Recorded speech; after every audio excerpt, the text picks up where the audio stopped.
whole plan is to rush out there as quickly as they can. They really don't have any siege equipment, but they believe that the city will fall just based on the morale. Right? So one of the objectives of this game is that Christians are going to try to get close enough to the city to cause the citizens to basically capitulate.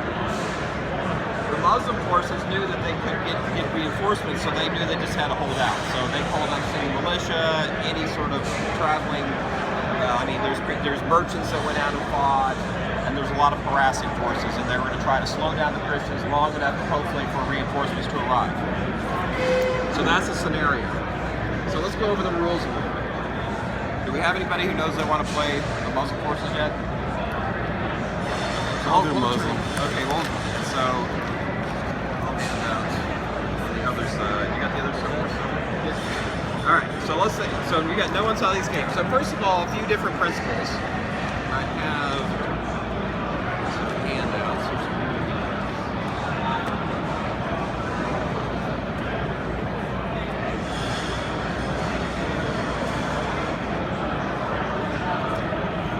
Hand this out.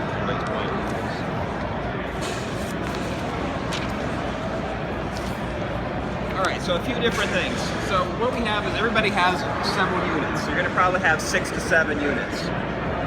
And each one of those units is going to act as a group, which there's a few things with that. They have to maintain some sort of cohesion, so they have to be within a reasonable distance of each other. So a lot of us, we have these little blobs.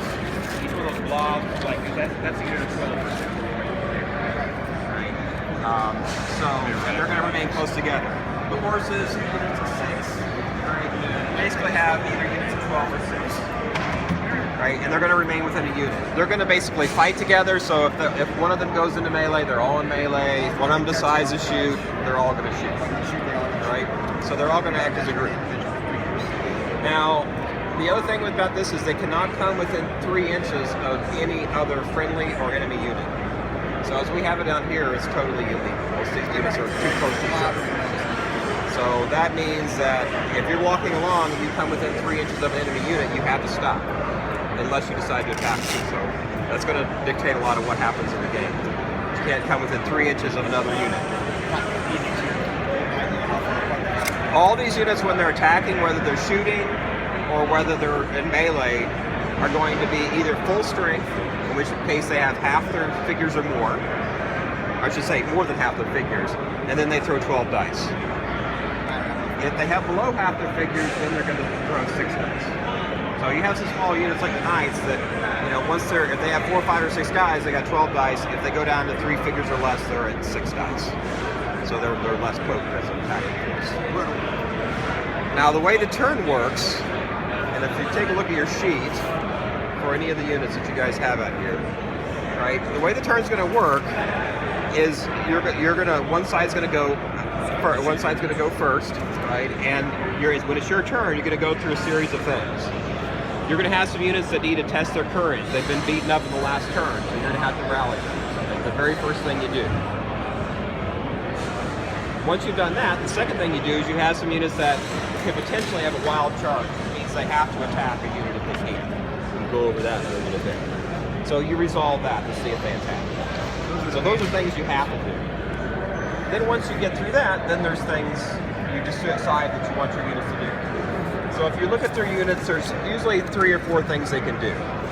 All the units can move, right, which means they're going to do table movement. They can attack, which means they're going to get a full movement into melee. So if you decide to go into melee, you have to, basically declare an attack. Otherwise, you're going to stop within 3 inches. Some of them can shoot.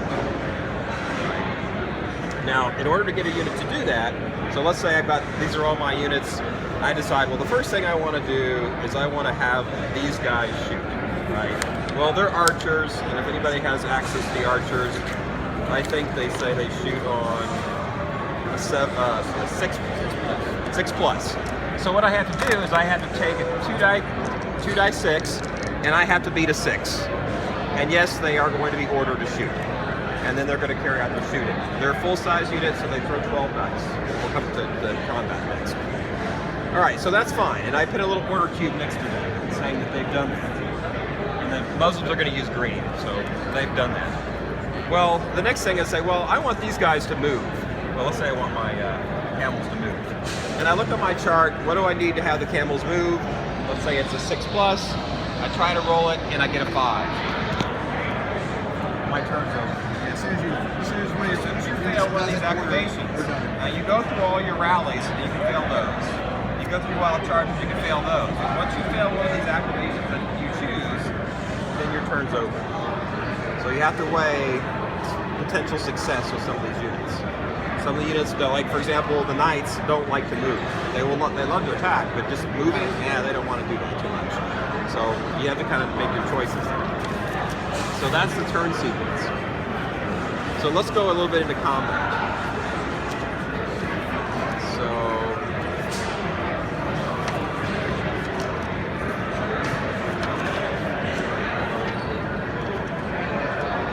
you got any things you can throw out there for combat? You got stats on real quick? Alright, so when you're in combat, melee, you have two different values you're looking at. You have your attack values and your defending values. So the attacker rolls how many dice, 12 or 6, depending on the strength of the unit. And like for these knights here, they're called brothers for the Templars, anything that's a 3 or better is a hit. If they were defending, they only defend by hitting on 5s and 6. So we'll pick the knights in.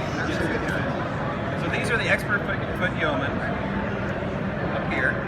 So throw those knights up there. They have to roll an attack, and let's say they get in position. So they move up. So they roll to attack, which is a move followed by an attack. The attacker rolls his dice. The defender rolls their dice. You compare to see how many hits you get.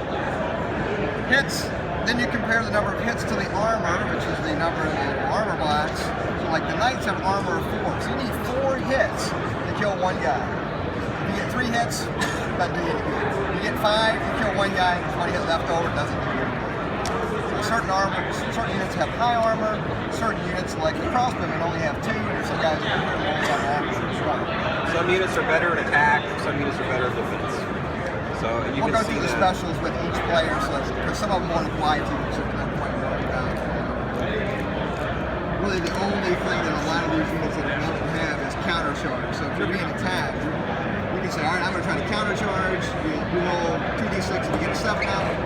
You run out and you meet halfway, and then you both throw your attack down. So basically on the chart, this is what you need to roll to hit in melee. This is your armor. This is your courage. Now, at some point, you're probably going to start taking casualties, and you have to take for a courage test. So, what will happen is if you have 2 groups in melee, any of those units that take casualties is going to have to make a courage test. And the courage test is, right here. Let's say it's the Gulam. They're good, pretty good knights. They're 3+. And so, if they roll 3 or higher, they're going to pass their courage test. The courage test is modified by the number of figures. And then, if they've lost 2 figures out of their group, now they need 5 points. If the other modification applies, if they're within 12 inches of their leader, then they're at a 2+, so they need 4 points. So as the unit gets whittled down, they become a little bit harder to keep on the field. If they fail their test, they're battered, and they get a little yellow thing, right? That means they're battered, and they can't do anything until you rally them. Right, so the next turn you have, one of the first things you're going to do is you're going to try to rally that unit, and they have to pass another courage test to do that. As they get battered, they fall back. And if they fail a courage test, if they keep failing courage tests, they start losing figures and they keep retreating. So you want to try. So once they get pretty small, they can have problems, right? So and then there's a few different things, and if we get into when we get into combat. The unit that loses the most figures has to retreat. If it's equal, then the attacker retreats. Right? They still, because what you'll do is you'll get in combat. Let's say they both take casualties. They both may test their courage. They both may pass their courage. Well, who goes back? Well, it's the person with the most casualties, or the attacker goes top. So there's never continuing melee. Yeah. It moves on, and the retreat is half their movement. So the knights would typically go back 4 inches. The foot units would typically go back 4 inches. If they're retreating, let's say they bump into the wall, which is impassable, that's bad. Now you got to do another courage test to see it, because you couldn't retreat the whole way when your guys got the wall out. I don't think it'll come